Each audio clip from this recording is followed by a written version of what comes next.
Bom dia, Marcos. Obrigada por mais essa oportunidade, né? Diógenes, bom dia, seja bem-vindo aqui ao nosso programa. Bom dia, Marcos. Obrigado pela oportunidade. Pai. E aí, qual é o objetivo, né? E para que classe é voltada o curso sobre vias aéreas, professora? Então, partiu do hospital a iniciativa do curso de medicina? Então, eu acho até que Diógenes tem mais propriedade para iniciar, porque eu entrei nessa oficina a convite dele, né? Numa demanda do próprio hospital, e ele foi o mensageiro, né? Que me convidou, e a UFRN, como está aberta para ajudar o nosso serviço, aceitou prontamente e a gente bolou essa oficina. Então, eu vou passar a palavra para ele, que ele explica melhor e a gente vai complementar. Então, pronto. Diógenes, como é que surgiu essa ideia? Então, Marcos, essa ideia partiu de uma demanda dos funcionários lá do hospital, né? Porque o manejo do paciente que tem Covid-19, ele é bem diferente do manejo de um paciente normal, de um paciente comum que chega com uma patologia que a gente já tenha e já conheça, uma patologia crônica. Então, a gente teve realmente essa necessidade de fazer esse treinamento, fazer essa capacitação. E o NEP, né, o Núcleo de Educação Continuada do hospital, acolheu a demanda e falou comigo. E como eu sou estudante do curso de graduação de medicina também sou enfermeiro, funcionário do Estado, né?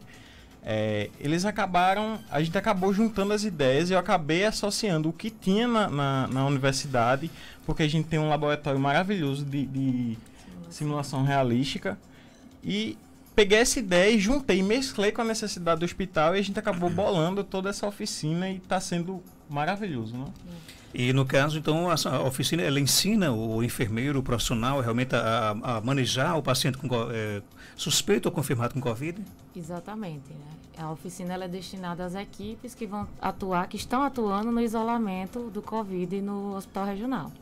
Então, tem um fisioterapeuta, um médico, um enfermeiro, e aí geralmente é um técnico, mas a gente aumentou no curso para 2 técnicos, para que a gente possa abarcar o maior número desses profissionais, já que eles são os que têm maior quantidade, né, de técnicos lá no hospital regional. E após Diógenes chegar para mim com essa ideia, a gente formou um grupo, né, e aí outros professores também ajudaram a construir a oficina.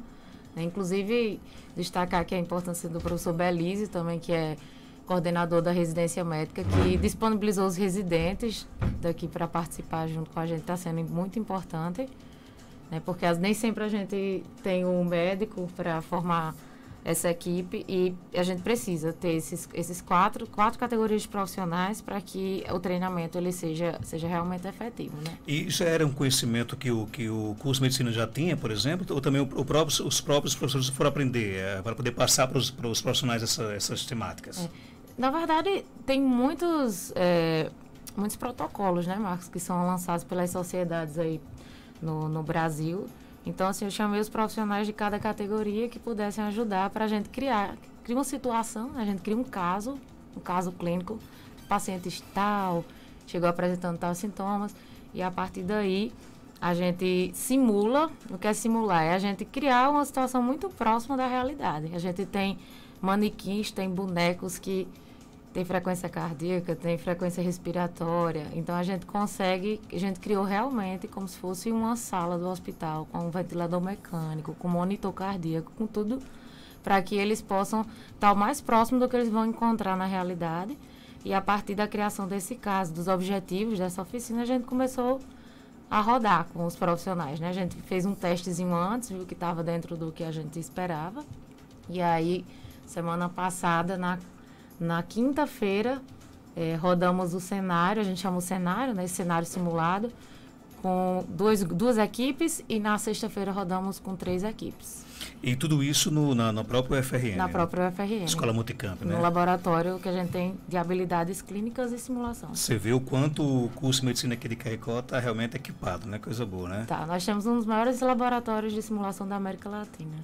Professora, e no caso, o que é que lhe chamou mais atenção, por exemplo? A iniciativa dos profissionais em querer aprender realmente a manejar? Sim, eles estão extremamente interessados, e a gente está vendo que realmente é uma atividade que está sendo efetiva. Diógenes já recebeu o feedback, né, o retorno de alguns deles, né, inclusive dos profissionais, dos pacientes que estão chegando agora, e eles estão se sentindo mais preparados em prestar essa assistência, né, porque é algo novo para todo mundo, o Covid. E é uma doença que tem uma evolução muito rápida. Então, a ideia da gente era realmente conseguir treinar eles em diferentes contextos, começando desde o contexto mais básico, quando o paciente chega, mas que não precisa de uma ventilação mecânica, até o momento em que ele evolui e que ele vai ter que ir para a UTI, por exemplo. Diógenes, e quais eram as principais dúvidas até o curso começar dos profissionais de saúde? Então, é uma doença muito nova, né? A gente não tem o domínio de tudo, principalmente aquela pessoa que está na assistência todos os dias, que tem a dificuldade pela carga, por questão da carga horária, em se manter atualizado, que realmente é uma coisa muito difícil. Durante esses dias, todos os profissionais de saúde, eu acho que estão tendo que trabalhar de forma dobrada, triplicada. Então, a dificuldade de se atualizar é uma coisa importante de se citar.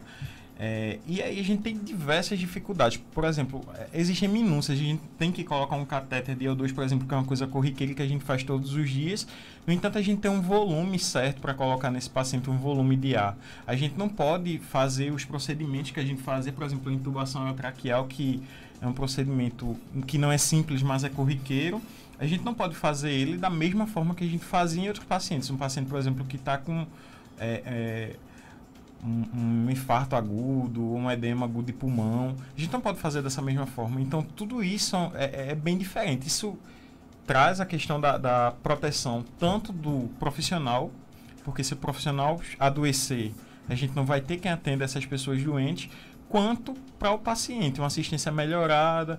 Então, respondendo a pergunta, é porque é algo muito técnico realmente, sabe? Mas tudo muda num paciente com Covid. Mas hoje você sente que os profissionais estão mais tranquilos, por exemplo, com relação, até mais preparados para conviver, para manejar esse paciente? Sim, os profissionais estão mais preparados, a equipe está mais coesa, né? As equipes que já passaram por esse processo está mais coesa, está sabendo, aquele jeito, um olhar para o outro e saber o que é que o outro está pensando e o que o outro precisa e se anteceder a essas necessidades. Isso está acontecendo e tem sido realmente um feedback bem presente nas equipes que já participaram desse treinamento. Professor, essa é apenas uma das muitas contribuições que o curso de medicina está dando nessa questão da pandemia, né? Sim, com certeza, né? E, abro até no parênteses para citar, né? Pensando nessa questão da abordagem do Covid, que a gente tem várias frentes, né? E algumas que estão agora, recentemente, já para entrar em vigor, é a equipe que está bolando aí um protocolo de transporte sanitário desses pacientes, né? Porque eu acho que já teve conhecimento do nosso plano de contingência do Estado e que Caicó vai ser referência, né? Já é referência no Covid para pacientes mais graves, moderados e graves. Então, para esses pacientes de outros municípios do Seridó poderem chegar até aqui, tem que ter um transporte seguro. Então, tem algumas pessoas que estão trabalhando nessa parte e vão capacitar. Provavelmente iremos capacitar lá na Escola Multicampo, esses profissionais. E também um telesaúde, que eu acho até que eles vão vir aqui falar um pouquinho, que já está para entrar em teste hoje, né? Um telesaúde, que é o SALU, que é para oferecer atendimento à população, né? Telemedicina. Vocês estão pensando em medidas de prevenção o tempo todo, né? E o tempo todo. Existe um grupo hoje no curso formado só para isso? Existe um comitê de crise formado só para isso. E nós vamos nos dividindo em várias frentes e quando a gente vai sanando, vai criando outras frentes, porque sempre tem demanda, né? Mas estamos totalmente abertos a serviço aí do Hospital Regional para continuar nessas capacitações, né? Se depois desse momento dessa oficina surgir outras necessidades, a gente está aberto para continuar ajudando. Diógenes, quantas pessoas participam da oficina? Atualmente, 50 pessoas. É voluntária a adesão, no caso? É voluntária a adesão. É voluntária a adesão. A gente fez uma... Na real, essas pessoas são as pessoas que vão trabalhar no isolamento do Covid. São aquelas que estão na assistência direta a esses pacientes. Essa equipe é composta, como a Viviane já falou, um médico, um enfermeiro, um fisioterapeuta e 2 técnicos de enfermagem. E a gente pretende repetir essa oficina 10 vezes e até mais se for necessário. Porque a gente está na iminência da convocação de alguns profissionais pelo governo do estado para atuarem no hospital. Então pode ser que essas oficinas também sejam estendidas a esses profissionais. E por enquanto apenas no Hospital Regional, que é a referência, né? Isso, por enquanto apenas. Mas, por exemplo, se o município quiser também participar, pode participar ou não? Pode participar, mas o contexto que a gente está abordando nesse momento é um contexto bem específico do que acontece, do que pode acontecer num hospital regional. Porque, por exemplo, a gente não vai ter uma intubação orotraqueal numa unidade básica de saúde. São contextos que são bem distintos. Mas a gente pode estar pensando, eu acredito, né, pode pensar em coisas para o município, e aí vem da demanda realmente do município.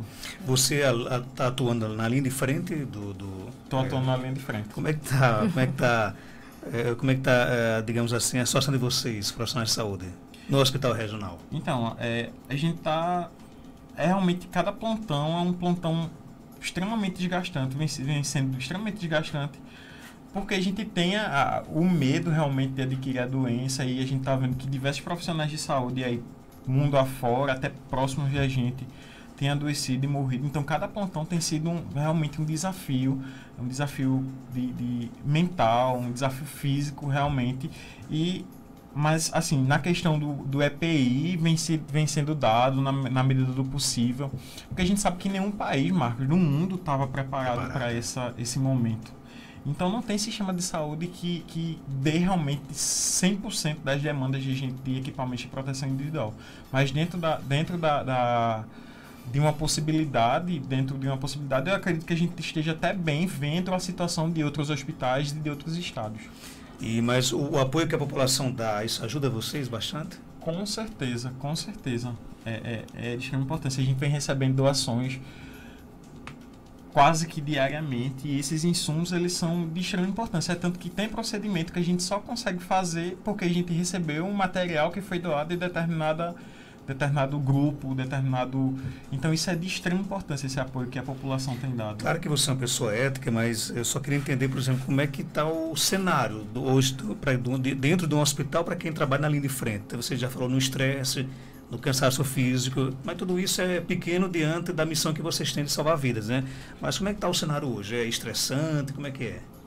É estressante porque a gente está lidando com um inimigo que ele é invisível e que a gente não é acostumado a lidar com ele, né?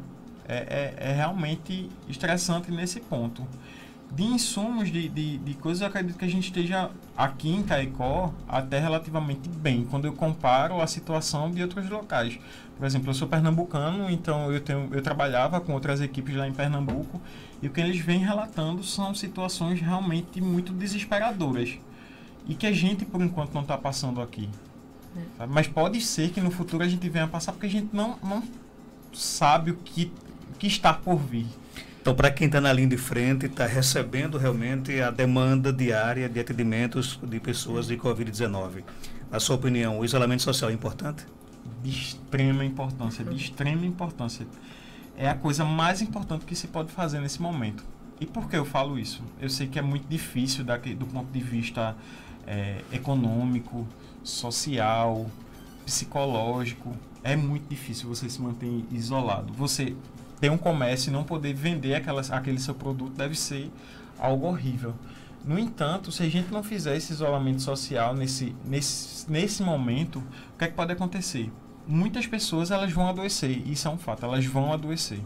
Muitas pessoas vão passar pela forma leve, assintomáticos, que são aqueles que não têm sintomas, nas formas leve, moderada e grave da doença. Se muita gente adoecer, essas pessoas que têm a forma moderada e grave poderão ficar sem assistência. Uma coisa simples que a gente faz, que a gente inclusive está treinando no curso, é dar o suporte ventilatório, colocar a respiração por aparelhos, né, que o pessoal chama. Isso pode salvar muitas vidas, é a medida de suporte mais importante.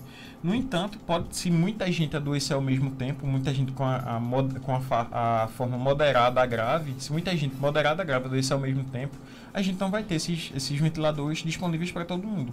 Então, muita gente vai adoecer, vai morrer, de fato, por falta de uma coisa que seria relativamente simples. Então, se as pessoas se mantêm em casa e se elas adoecem de forma progressiva, a gente vai conseguir dar assistência a essas pessoas e essas pessoas vão conseguir realmente sobreviver a essa doença. Professora Viviane, por que é tão difícil as pessoas entenderem a importância, por exemplo, do isolamento social? Eu acredito que pelos pontos que Diógenes falou, né? Porque tem a parte econômica, tem a parte psicológica. Eu acho que o econômico é uma coisa que pesa bastante, né?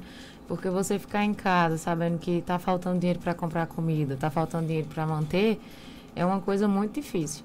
Outro ponto que eu acredito é uma incredulidade que as pessoas têm de achar que esse vírus realmente não vai chegar aqui. Não chegou na minha casa, não acredito. Né? Exatamente, mas vale até destacar aqui que nós já temos 2 pacientes de Caicó, né, que foram confirmados. Mortos no Seridó, inclusive. E mortos no Seridó, inclusive. Então, o vírus ele está circulando. E a gente não tem um contato direto, por exemplo, de um paciente que foi infectado, pelo menos a gente não tem conhecimento, com o outro.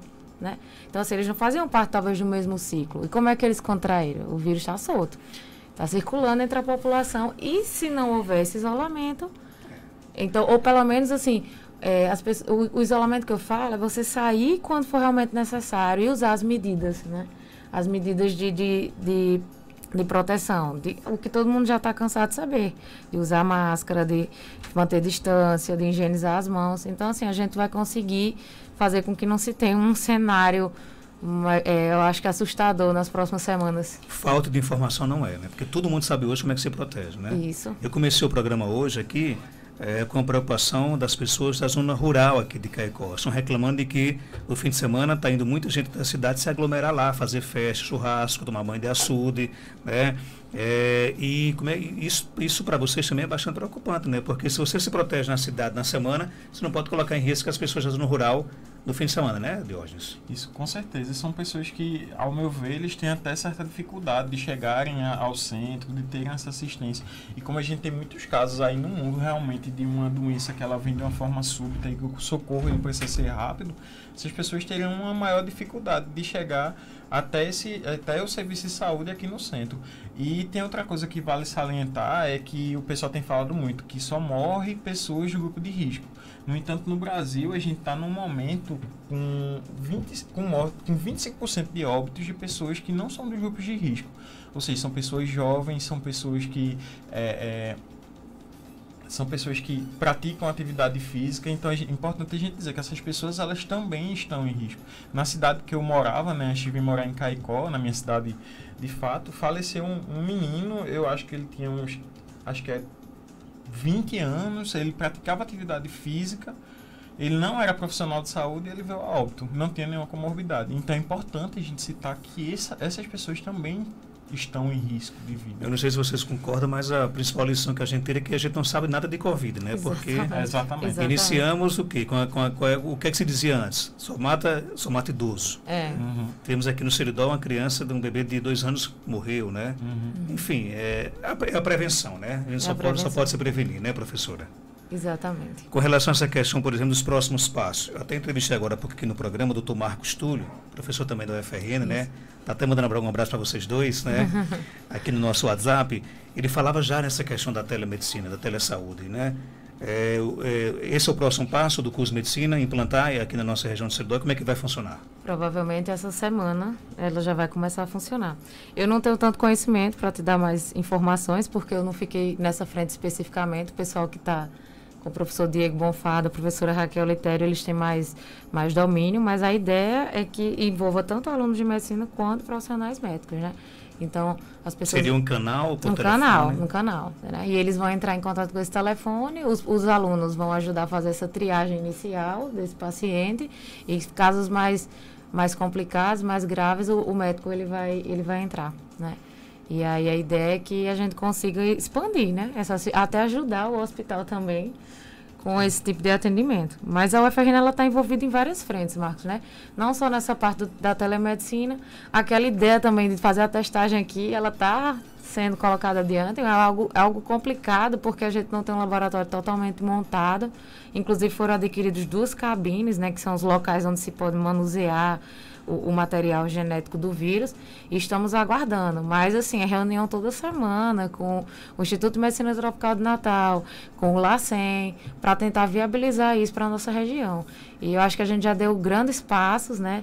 E nessas próximas semanas que a gente vai ter assim, eu desejo que as coisas se mantenham calmas, mas a gente está numa expectativa maior. Eu espero que tudo dê certo e que a gente consiga também contribuir. Tivemos agora, inclusive, a antecipação na formatura de muitos médicos, né? Inclusive, alguns estão trabalhando regional já. Já? Já. Conversei acho que foi com o Danilo, estão em Cerro Corá, Danilo e o outro, acho que é o Geraldo, né? Sim, Geraldo. Você quase que se formava nessa turma, não? Não, ainda faltam 2 anos. 2 anos. Qual a importância desses médicos já estarem realmente atuando nos hospitais? A importância, eu vou até pegar uma fala de Diógenes, a gente conversando ali fora, né? Ele falou que teve um momento lá no hospital que tinha chegado 3 ambulâncias e que as equipes estavam prestando assistência a um profissional, um paciente que já estava com problemas respiratórios e falta profissional, né? Falta profissional para conseguir contemplar essa demanda. Então, é muito importante ter o médico, né? Nossos profissionais formados podendo ajudar nisso, porque como a gente está vendo no nosso treinamento, o médico é o líder da equipe. E um bom médico, né? Não só um bom médico, claro que um bom enfermeiro, um bom fisioterapeuta, tudo depende da proatividade dos profissionais. Mas que o médico, ele também é de suma importância para que se tenha um atendimento de qualidade ao paciente. E nesse momento a gente precisa do pleno funcionamento das nossas unidades básicas de saúde. Todos os serviços de saúde eles precisam estar funcionando, precisam estar sabendo o que é o Covid, eles precisam estar cientes das nossas dificuldades. Então as unidades básicas elas precisam estar funcionando com médico e preparadas para receberem esses pacientes, porque o que é recomendado é que as formas leves da doença, que a pessoa que só apresenta síndrome gripal, ela procura a unidade básica de saúde. Então, a formação desses médicos, ela vai vir para realmente completar as equipes das unidades básicas de saúde, para que tenha médico em todos os municípios da região do Seridó, para que essa demanda não chegue, por exemplo, toda no hospital regional. Porque imagina que se todo mundo que tem a síndrome gripal, que a gente precise fazer todas as condutas de Covid, que são condutas demoradas, a gente chega um paciente com a síndrome gripal no hospital, a gente não perde menos de meia hora com esse paciente. São condutas demoradas. Eles precisam procurar as unidades básicas de saúde e as unidades básicas de saúde precisam estar com equipes completas. E a formação desses colegas, né, futuros colegas meus e tudo mais, e colegas de saúde realmente, de profissões de saúde, ela vem nesse sentido de completar essas unidades, de não faltar médicos nas unidades básicas de saúde. E aí eu reitero o compromisso da UFRN em formar médicos para trabalhar nessas áreas, né? A gente quer formar médicos no interior para que eles fiquem no interior, porque a gente sabe que é difícil ter profissional de saúde, por exemplo, em Serra Corá, em Carnaúba dos Dantas. Inclusive era essa a pergunta. O curso chegou, será que esses médicos vão permanecer no Seridó? Muitos permaneceram no Seridó, né? A gente espera que sim. Por quê? Porque eles são daqui. Você não pode assegurar o profissional, né? Assim, eles estão livres para irem para onde quiser, né? Mas assim, a ideia de ter toda essa a gente tem a cota, né, até aqui do pessoal da região, é que as pessoas daqui que têm interesse em fazer medicina possam fazer a medicina aqui para ver se eles ficam na nossa região. Deus tocou num assunto bem interessante, que é essa questão de em que situação procurar o hospital regional, né? A gente sabe que o hospital hoje é referência para atendimento de Covid-19, né? Suspeito e confirmado. Está só atendendo Covid? Não. Não. Mas tem até as pessoas têm até medo de ir ao hospital, porque será que eu me encontrar lá com o paciente, né? Aquela coisa toda. Há também muitos pensamentos preconceituosos com relação a isso, como se o fato da pessoa estar com Covid fosse uma sentença de morte, né? Exatamente. A gente sabe que não é. O número de pessoas curadas cresce, graças a Deus, a cada dia. Mas em que situação eu devo procurar o hospital regional, por exemplo? Eu reitero, uma coisa muito importante que você disse, Marcos, é que realmente a gente não deve ter medo de procurar o hospital se a gente tem uma patologia grave, uma doença grave. Por exemplo, se eu estou sentindo uma dor no peito, é importante que eu procure o hospital. Se eu estou com uma pressão muito alta, ou se eu acho que eu tenho uma pressão muito alta, eu preciso procurar o hospital, porque lá realmente é o serviço de referência para esses casos.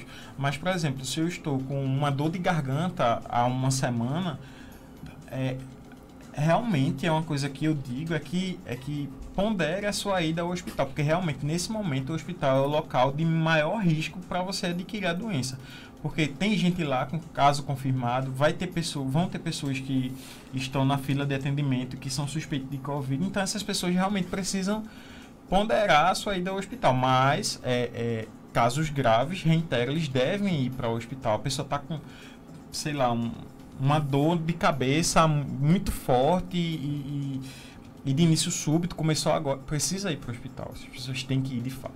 Falando no contexto do Covid, quem deve procurar o hospital? Eu reitero que, principalmente, pessoas que tenham falta de ar. Teve tosse, febre, falta de ar, procura o hospital. Puxou o fôlego, procura o hospital. É importante para a gente conseguir fazer realmente essa avaliação. Mas, por exemplo, se você só teve febre e tosse seca, você pode muito bem procurar uma unidade básica de saúde, que ela deve lhe prestar assistência, né? Inclusive procurar um médico que deve estar esperando atendimento na unidade básica de saúde, é o ideal que aconteça para atender esses casos. Eu perguntei isso porque a nossa ouvinte aqui, a Neuza Neto, ela coloca o seguinte: minha mãe tem 80 anos, é diabética e hipertensa. Não dormiu essa noite com forte falta de ar e cansaço. É risco levar ao hospital? Posso usar nebulização nesse momento? Estamos preocupadas, né? A UBS da Boa Passagem só atende se for urgência. E também é risco colocá-la, minha mãe, em um táxi? Que situação você vivido para ela, você pode nos ajudar nesse sentido? Então, Primeira nebulização de forma alguma, né? Não é coisa que é uma das coisas que a gente trata no curso, né? Que esses pacientes, atualmente a gente tá meio que assim, com muito medo de fazer nebulização em qualquer pessoa, porque quando a gente faz nebulização é como se a gente espalhasse o vírus no ar. Então, todo mundo que está naquele ambiente, ele pode adquirir esse vírus por causa disso, né? E pode adquirir numa alta carga viral, né? É o que a gente chama de aerolização, né? Porque a nebulização é como se fosse um espirro, no caso? Ela vai jogar aqueles partículas virais e vai ficar... Neuza, nebulização jamais, né? E aí, se ela está com falta de ar, é importante que você faça o seguinte: você coloque uma máscara na sua mãe e vá para o hospital. Nesse caso, eu acho que é imprescindível você ir. E o medo de pegar a doença no ambiente hospitalar, ele existe. Mas o risco de você manter sua mãe em casa com falta de ar, idosa, grupo de risco, hipertensa, diabética, é muito maior. Então, realmente, o que eu recomendo é você colocar uma máscara normal que você tiver em casa e procure o hospital para avaliar, porque se ela teve tosse, febre, por exemplo, ela precisa fazer o teste por Covid. Agora, se bem que eu sou totalmente leigo no assunto, mas o quadro dela, né, diabética, hipertensa e uma forte falta de ar e cansaço, não é urgência, não isso? Sim, é urgência. Sim. Então, no caso, se a UBS só atende urgência, a UBS pode atendê-la, né? Então, mas pode atendê-la, mas o caso dela, como é uma urgência, ela deve procurar, de fato, a urgência e a urgência de referência da higiene do hospital regional. Então, tem que correr o risco, né? Tem que correr. Ficando em casa, está colocando mais risco ainda para ela, né? Porque, na verdade, Marcos, aí, só tentando corrigir um pouco esse mal entendido da UBS, né? Quando são casos como esses, né, eu considero já um caso moderado a grave, ela tem que ir para o hospital, né? Agora, se fosse um caso, como o Diógenes falou, a pessoa está com uma dor de garganta, está com uma febre, não teve essa falta de ar, ela pode procurar o UBS, né? Ok. Como é que se comporta o vírus na água? Pergunta aqui a nossa ouvinte. Ele fica mais resistente ou não? Não sei dizer exatamente na água como é que ele fica. Mas a gente tem, por exemplo, não sei se ele está falando de, por exemplo, uma banho de açude, essas coisas assim. O risco realmente porque assim, o vírus ele tem tropismo pelo sistema respiratório, então você precisa respirar ele para que ele consiga se alastrar pelo seu corpo, digamos assim. Na água, acho que não tem nenhuma informação eu também nunca dizendo sobre o tempo de vida dele na água. Também não. Mas o risco, por exemplo, de você estar num açude, é você estar com outras pessoas ao lado, próximas, essas pessoas estarem assintomáticas, por exemplo, pelo ar, que é o principal veículo de condução desse vírus, essa pessoa adquirir essa doença. Ou, por exemplo, vamos lá, tem no açude uma coisa de madeira. Em madeira, o vírus, por exemplo, sobrevive até 2 dias. Aí a pessoa vai, tosse, coloca a mão lá na madeira. Chega outra pessoa, vai para descer para o açude, realmente tem que tocar nessa madeira. Toca e coloca a mão na boca. A chance de ser infectada é muito grande. A transmissão do vírus é muito mais por contato, né? No caso... Gotículas, né? Pelo ar, né? Como o Diógenes bem colocou, e também de pessoa por pessoa, porque toca naquelas gotículas, você tem contato com as superfícies, e aí outras pessoas também tocam naquelas superfícies, você toca na pessoa, você toca no rosto, né? Aí você pode também estar se reinfectando, aumentando essa carga viral e por aí vai. Ok, então, boas informações. Quero agradecer à professora Viviane Batista, o enfermeiro e também aluno do curso de Medicina Diógenes Moura. Volte sempre aqui no nosso programa e algo mais a acrescentar, pode ficar à vontade. Parabéns pela missão de vocês, viu? Professora, curso de Medicina, eu sempre costumo dizer que já dá uma contribuição imensa aqui ao Seridó, né? E mais ainda que agora já são as nossas primeiras turmas formadas, né? Isso. E ao Diógenes, que está na linha de frente, aí os nossos sinceros parabéns e respeito aos profissionais de saúde. Eu imagino que o cansaço, se a gente está aqui louco que essa pandemia acabe, imagine vocês que estão na linha de frente, né? O que vocês mais desejam é que isso passe logo de uma vez por todas, né, Diógenes? Realmente é o que a gente mais espera, que isso passe logo, que a gente possa abraçar os amigos, que diversos colegas meus que tiveram que sair de casa para preservar a família possam voltar, possam abraçar. Pessoas que não estão tendo... Eu tenho um relato de colegas que estão há um mês sem ver os filhos. Então é realmente uma situação bem difícil. E espero que isso passe logo. E quem puder ajudar a gente ficando em casa, que o faça. Que fique em casa durante esse período. Que evite sair nas ruas, evite contato com pessoas idosas, evite contato com pessoas que são hipertensas, diabéticas, obesos. Faça isso, porque fazendo isso, você está fazendo o nosso esforço também valer a pena.